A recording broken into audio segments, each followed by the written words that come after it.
Samsung, Vivo এদেরকে টেক্কা দিতে কিন্তু রিয়েলমি লঞ্চ করলো তাদের দারুণ পারফরমেন্স দেওয়া ফোন। কম বাজেটের মধ্যে রিয়েলমি P3 5G রয়েছে, দারুণ সুন্দর পারফরমেন্স এবং এর থেকেও দারুণ সুন্দর হচ্ছে এই লাল রঙের সাবস্ক্রাইব বাটনটা, যেটা টিপলে কিন্তু এই রিয়েলমি P3 থেকেও ভালো ভালো ফোনের আনবক্সিং এবং রিভিউ তোমরা এই চ্যানেলে দেখতে পাবে। জেনে নেবো রিয়েলমি P3 5Gতে কী কী রয়েছে, এই প্রাইস সেগমেন্টের ভেতরে যে স্পেসিফিকেশন রয়েছে সেগুলো আমাদের কেনা উচিত হবে কিনা ফোনটা, এবং এই ফোনটা কাদেরকে কীভাবে টেক্কা দিচ্ছে সেটাও জেনে নেবো। তো আসুন ভিডিওটা শুরু করা যাক।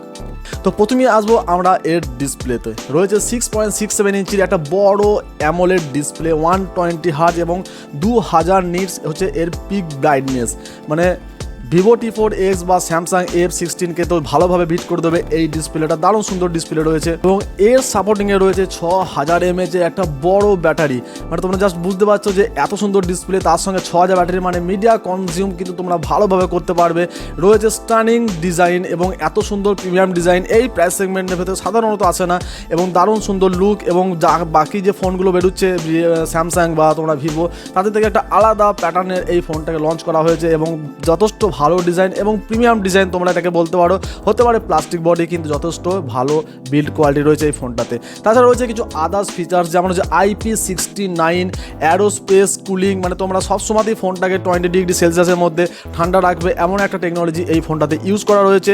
তার সঙ্গে রয়েছে IP69, সাধারণত এই প্রাইস সেগমেন্টের ভেতরে IP64, IP63 বা IP65 এইরকম ধরনের রেটিং দেখতে পাওয়া যায়, কিন্তু এখানে রয়েছে IP69, তাও আবার 30 মিনিট ধরে জলের ভেতরে তোমরা প্রোটেকশন এটাকে পেয়ে যাচ্ছ এখানে। তো এই প্রাইস সেগমেন্টের ভেতরে সাধারণত ওয়াটারপ্রুফ আসেই না, ফ্ল্যাগশিপ লেভেলে IP68 দেখতে পাওয়া যায়, তাও এখানে দিয়েছে IP69।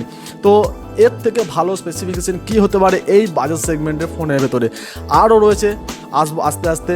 তো প্রথমেই চলে যাব আমরা এর পারফরমেন্সে, যেটা ফোনটাকে জাস্ট প্রথম হাইলাইট করে। এই পারফরমেন্স দেওয়ার জন্য রয়েছে কোয়ালকম স্ন্যাপড্রাগনের 6 Gen 4 এর একটা সাপোর্ট। মানে বুঝতে পারছে এই প্রাইস সেগমেন্টের ভেতরে 6 Gen 4 এর আন্তত স্কোরটাকে বলে নিই প্রায় 7,60,000 থেকে 7,80,000 এর আন্তত স্কোর রয়েছে। মানে ফোনটা তোমরা ডে টু ডে টাস্কের জন্য, হেভি টাস্কের জন্য তোমরা ফোনটা ইউজ করতে পারবে, জাস্ট ফ্ললেস স্মুথ চলবে। তোমরা ক্যাজুয়াল থেকে একটু হেভি গেমিং তোমরা এই ফোনটাতে করতে পারবে, মাল্টিটাস্কিং তোমরা আরামসে এই ফোনটাতে করতে পারবে। ডে টু ডে লাইফে তোমাদের কোনো সমস্যা হওয়ার কথা নয়।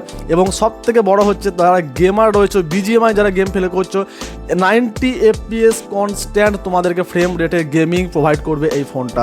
এটা কোম্পানির অ্যাসুরেন্স দেওয়া রয়েছে, তোমরা চাইলে পরে কোম্পানির কাছ থেকে দেখে নিতে পারো, বিভিন্ন ওয়েবসাইটেও তোমরা দেখতে পারো। তো এত ভালো ডিজাইন, এত বড় একটা ব্যাটারি, বড় display with AMOLED display, 120 hertz, এবং তার সঙ্গে রয়েছে স্ন্যাপড্রাগনের 6 Gen 4 এর সাপোর্ট। এবং আসছি যদি ক্যামেরা সেগমেন্টে, তো এখানে তোমরা দেখতে পাবে 50 মেগাপিক্সেলের একটা মেন ক্যামেরা এবং 2 মেগাপিক্সেলের ডেপথ সেন্সিং। তো এখানে এই 17 থেকে 18,000 বা 19,000 সেগমেন্টের ভেতরে তোমরা কিন্তু আলট্রা ওয়াইডটা কিন্তু এখানে দেওয়া যেত, হয়তো আলট্রা ওয়াইড এখানে দেওয়া হয়নি। এবং সামনে রয়েছে একটা দারুণ সুন্দর সেলফি ক্যামেরা। বা যদি বলি ক্যামেরার কিছু ফিচার্স, তোমরা দেখো এখানে তোমরা 4K 30 FPS পর্যন্ত রেকর্ডিং করতে পারবে, সামনে 1080p 60 FPS পর্যন্ত রেকর্ডিং করতে পারবে, যা কন্টেন্ট ক্রিয়েট করতে পারো এখান থেকে। তাছাড়া নাইট মুড রয়েছে, স্লো মোশন রয়েছে, তাছাড়া প্রো মুড রয়েছে, সব ধরনের ক্যামেরা মডেলস এখানে রয়েছে। AI এর সাপোর্ট রয়েছে, তোমরা AI দিয়ে এডিট করতে পারো ফটো, ব্যাকগ্রাউন্ড থেকে ফটো রিমুভ করা বা অবজেক্ট রিমুভ করা, এগুলো তোমরা ছোটোখাটো যে AI এর সাপোর্টগুলো এখানে তোমরা কিন্তু আরামসে পেয়ে যাচ্ছ। এবার যদি আমরা আসি অ্যান্ড্রয়েডের আপডেটের কথা, তো 2 বছরের অ্যান্ড্রয়েড এবং 3 বছরের সিকিউরিটি আপডেট তোমরা এই ফোনটা থেকে পেয়ে যাচ্ছ। তো রিয়েলমির তরফ থেকে যে আপডেটগুলো দেওয়া হয় সেগুলো আমরা বরাবরই X সিরিজ বা যে GT সিরিজগুলো দেখেছি সেগুলোর মধ্যে কিন্তু টাইম টু টাইম আপডেটগুলো এসে যায়, এবং আশা করছি এই ফোনটাতেও কিন্তু টাইম টু টাইম তোমাদের আপডেট চলে আসবে। তো একটা ভালো প্যাকেজ তোমরা এটাকে বলতে পারো। এবং যদি প্রাইস সেগমেন্ট বলো, দেখো 6128 দাম রয়েছে, তোমার 17,000 টাকা কার্ডের অফার লাগালে হয়তো 15,000 টাকা চলে আসবে। 8128 এবং 8256 এই 3টে ভেরিয়েন্ট রয়েছে এই ফোনটার ভেতরে। এবং তোমরা 6128 থেকে আরম্ভ করে 8256 পর্যন্ত তোমরা এই ভেরিয়েন্টটাকে ইউজ করতে পারো নিজেদের ইউজেস অনুযায়ী, ঠিক আছে। তো আমার রিকমেন্ড যদি বলো যে 6128 থেকে এবং 8256 থেকে বেটার হবে 8128GB কেনা। কার্ডের অফারটা লাগালে তোমরা হয়তো 17,000 টাকার মধ্যে এই ফোনটা তোমরা পেয়ে যাবে। তো এই ছিল টোটাল ফোনটার একটা ওভারভিউ। তো তোমরা যদি বলো যে আমরা গেমিং পারপাস ইউজ করবো, এই ফোনটা কেনা যাবে কি না, আমি বলবো হ্যাঁ কেনা যাবে, কারণ 90 FPS তোমাদের ক্যাজুয়াল গেমিংয়ের জন্য যথেষ্ট একটা ফ্রেম রেট। এবার যদি বলো ক্যামেরা বা ব্যাটারি বা মিডিয়া কনজিউম, সব দিক থেকে ফোনটা একটা ব্যালেন্স করে আমাদের সামনে প্রোভাইড করা রয়েছে, ঠিক আছে। তো আমি বলবো ফোনটা খুব ভালো ফোন হতে পারে, আদার্স ব্র্যান্ডের সাথে কম্পেয়ার করে এই ফোনটা কিন্তু বাই করাই যেতে পারে। তো আজকে এটুকুই, দেখা হচ্ছে নেক্সট ভিডিওতে।